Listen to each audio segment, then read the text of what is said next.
मैंने ऑन किया है। मुझे ठंड के मौसम में भी एसी चलाकर सोने की आदत है और अब तुम भी ये आदत डाल लो। चलो अब सो जाओ। ठंड में कपकपाते हुए जैसे तैसे अंजलि सो जाती है।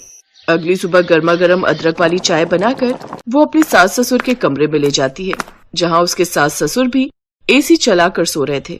लगता है इन सबका मानसिक संतुलन हिला हुआ है, जो इतनी ठंड में भी ये एसी चलाकर सोए पड़े हैं। अंजलि अपने सास ससुर को चाय देकर कांपते हुए उस कमरे से बाहर लौट आती है। कितना ठंडा कमरा कर रखा है।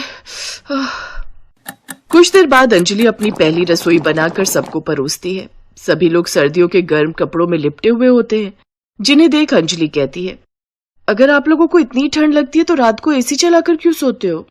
क्योंकि बहू, हम सबको पूरा साल एसी में सोने की आदत है, फिर चाहे गर्मी हो या सर्दी या बरसात का कोई और मौसम, बिना एसी के हम सो नहीं सकते। अब अंजलि खुद ही सारा दिन घर का काम करती रहती और रात को बिस्तर पर सोने जाओ तो एसी के कारण उसे ठीक से नींद नहीं आती। अविनाश जी, आप ये एसी बंद कर दीजिए ना, मुझसे ये एसी की ठंड अब बर्दाश्त नहीं होती। कहाँ ठंड है अंजलि, और तुमने ऑलरेडी 2 रजाई ले रखी है। मैं एक कंबल तुम्हें और दे देता हूँ, लेकिन एसी बंद करने के लिए मत बोलना।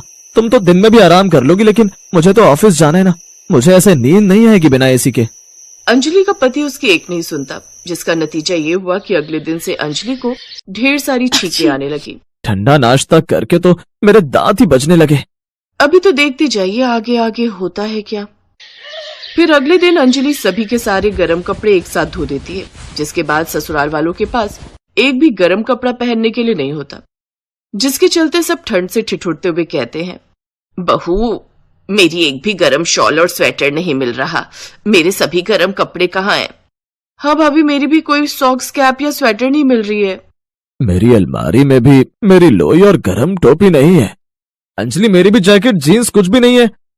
अरे, आप लोगों को ठंड कहाँ लगती है? जब आप लोग 8-9 डिग्री में भी एसी में सो सकते हैं तो फिर आपको ठंड कहाँ लगती होगी? उसकी बात का कोई जवाब न देकर वो सभी रजाई में बैठ जाते हैं। उधर अंजलि भी अपनी हरकतें जारी रखती है। वो घर का गीजर कनेक्शन भी काट देती है, जिससे अब सबको न चाहते हुए भी ठंडे पानी से ही नहाना पड़ता है। हे भगवान, ऑफिस के लिए लेट हो रहा है। ऐसा करता हूँ, अब जल्दी मैं ठंडे पानी से ही नहा लेता हूँ।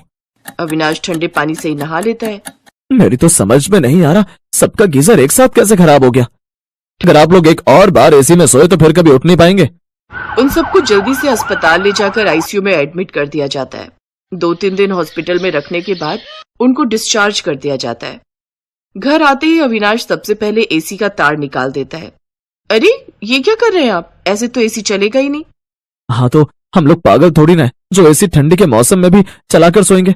हम लोगों को मरना थोड़ी है। बिल्कुल ठीक कह रहा है बेटा, अब एसी चलेगा तो सिर्फ गर्मियों में, सर्दियों में नहीं। निकाल बेटा, सभी एसी के तार निकाल दे। अंजलि अब मन ही मन खुश थी कि कम से कम अब उन सब की ठंड में एसी में सोने की आदत तो छूटी।